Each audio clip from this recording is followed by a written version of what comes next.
Hi, I'm Sterling. Come on in. The water's dark, but it's probably fine. Thanks for joining me. This is a story about humans, their worse and better natures. It is titled, A Small Gathering of Spirits. Once upon a time... No, turn around. Come walk with me a while, just a little way down the forest road. You think you know this land well, with all its heroes and dragons and ever-afters, but it's a vast and darkened country, and all those shining places here and there you've visited 1,000 times? They're of very recent provenance, and they sit on ancient foundations, patient ruins with roots reaching right down into the earth bones, where the oldest of creation's children toil half forgotten. Yes, this is a fairy tale. But after a century or so of polish and forced smiles and plenty of outright lies told to children, we have forgotten what that really means. A fairy is not necessarily a friendly creature, nor for sure a hostile one. It just is. And also, it isn't from here. It's a spirit. You can't even see it all the time. But it sees you. And while it sometimes does interfere in mortal affairs for any of 1,000 strange reasons of its own, it always watches, and it sees more of us than we see of ourselves, because it lives a long, long time. And because we don't know we're being watched, except in that small space near the back of the mind, or maybe the heart, or whatever part of the human soul that adheres closest to the spine. So we behave like ourselves in our private spaces that aren't really, because the world is deeper than we could ever really guess. Once upon a time, there was a small gathering of spirits. The mischief spirit was the first to speak. "I have decided," it said, "that I quite like humans after all." One of the other spirits laughed, a dismaying sound, like crystals crumbling even as they chime. She had no name, nor any special role, so we will call her simply the fell spirit due to her disposition. "This is because you do not watch carefully enough, and of late you keep company mainly with children," she said. "Though this is no excuse. You have seen what they do to children. Even I cannot always find it amusing. Human suffering loses its small charm past a certain length and depth. Some of these little ones continue to suffer long after their parents are gone, and they pass it on, too." The mischief spirit lit on the petal tip of a flower and sighed. "It is true, but it is not always true. They are diverse creatures after all, more even than we ourselves, and the depth of their nature is sublime. I followed along with a group of street children for a time, capable of astonishing cruelty, you understand, hardened by circumstances, monstrous sometimes, but even so." "Even so?" asked another spirit. He was a tall and handsome one, though you understand that both these descriptions are at best approximations for attributes not readily visible to mortal eyes. In those rare instances he could be seen at all. He had a name, but we will not waste time attempting it. Let us call him the proud spirit. "Even so," the mischief spirit said. "A few seasons back I arranged for the back door of a pastry shop to be left open, and sang that night to the street children. 'Follow me and beckon friends, more than simple mischief to be had tonight.' They came, of course, and walked into the shop, one by one, being very quiet, then shut the door behind them, all alone, the 5 of them, all alone except for me and sweet things all around. Do you know what they did?" The fell spirit leaped up onto a small twig and made another breaking crystal laugh. "They stuffed as much food as possible into their mouths, of course, the little swine, and then fought over the rest." Her voice contained delight where disgust would have seemed to belong. "No, they did not. They stood there in awe. You see, this was an exceptional pastry shop, every morsel made with care and something approaching love. If not for the customers who came, then for the craft itself, for the beauty of sight and smell and taste it made. I watched the children pass by shelves, poke their heads behind displays of curved glass, marveling at every fold of dough, every swirl of sugar, each and every stately convocation of selected fruit atop a tart. They ate, but they ate with reverence, and they closed their eyes to appreciate the beauty in the mouth as well as the eye. And I saw through their eyes, smelled through their noses, tasted, and I learned something that day. Real beauty. I had never known it before. The proud spirit scoffed. Surely that is nonsense. You have been to the emerald palaces, through the ringing portals. You have seen the incomparable spread of fairyland. You have known the undercurrent music of the higher spheres. Yes, the mischief spirit said softly, but I have not felt it the way those children did.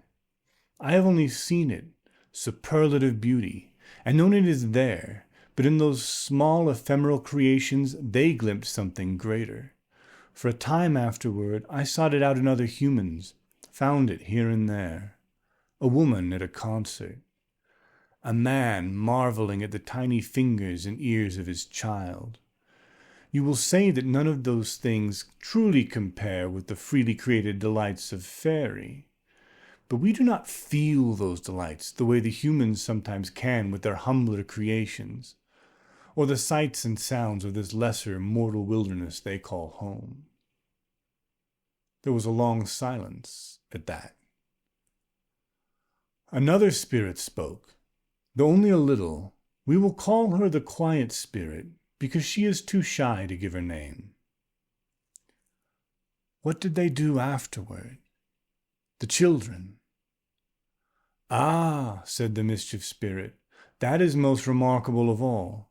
They ate their fill, but afterward they wrapped more of the pastries in boxes and bags and brought them back for a few of their fellows who had hung back, who had not answered my call.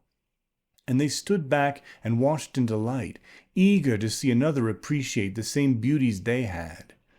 It was a sharing of food, too, of course, as they were all hungry, and the next week they were back to fighting over scraps. But mainly it was about beauty shared, a shining moment in lives lived mostly within darkness.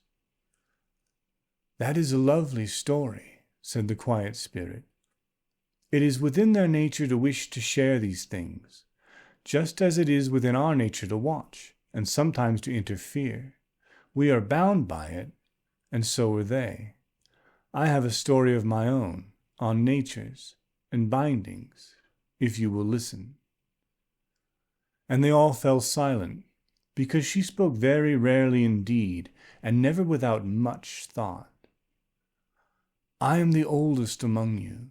I have watched the humans a long, long time, and like all things, they are bound by their nature.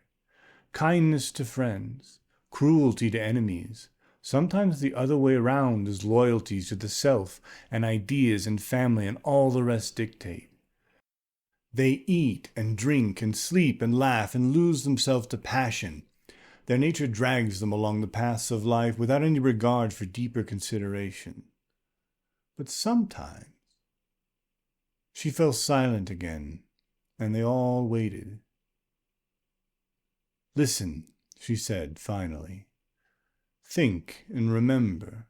I do not have to tell you. Sometimes they break free, alone of the creatures of creation. Sometimes they break the finer chains and decide. Think back and remember. And the proud spirit thought, and remembered the man, filled with a pride of his own, pride of nation, pride of family and place within it. The man had a daughter, and she was his, and she was a part of his pride. And she left, and married a man of another nation, another family, another tribe, one the man had always been taught to despise, believing his elders and parents and peers, as was his nature. And the man turned away from his daughter, and she wept but clung to her own choice and begged for her father to meet the person she had decided to love. And the father relented, but only so that he could hold his great pride over the young man's head, so that he could pour out all his anger and fear and confusion that his daughter, had so broken with the pride he held so dear. And then he had seen the man, and the way his daughter had loved him, and how he had loved her in turn, and inside he raged, and his wife reached out to hold him back, seeing the rage, and he was ashamed. But the shame was not enough. He saw his daughter and her new husband and understood, and that was not enough either. Even his own love for his child was not enough. None of it was enough in that moment, but he chose. He saw what was right and how he had been wrong, saw his own anger and fear and ground-in hate, and he chose to stand against, chose to fling it aside.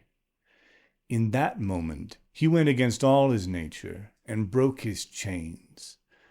And he went to the young man and embraced him, and embraced his daughter and wept tears washed clean over the both of them. And the proud spirit turned aside and wept small tears of his own. The fell spirit scoffed, but quietly, not wanting them to hear, because the quiet spirit was beloved, and she herself was not. But memory came for her, all the same. A battlefield full of vicious delights. Small mercies, too, from soldier to soldier, but she swept those aside. It was hard for humans to hear the pain of their own kind, even wrapped up in hate and fear and battle lust. That was their only nature. But the battle moved on. A town, sacked and looted and burned, a squad of soldiers in a building, a woman cowering in fear with her children, 2 men dead by her feet, a narrow hall. Ugly laughter as the soldiers approached, but one young man, no rank to speak of, pushed his way to the front, raised his shield, hefted his spear. "No," he said, "no, we will not do this."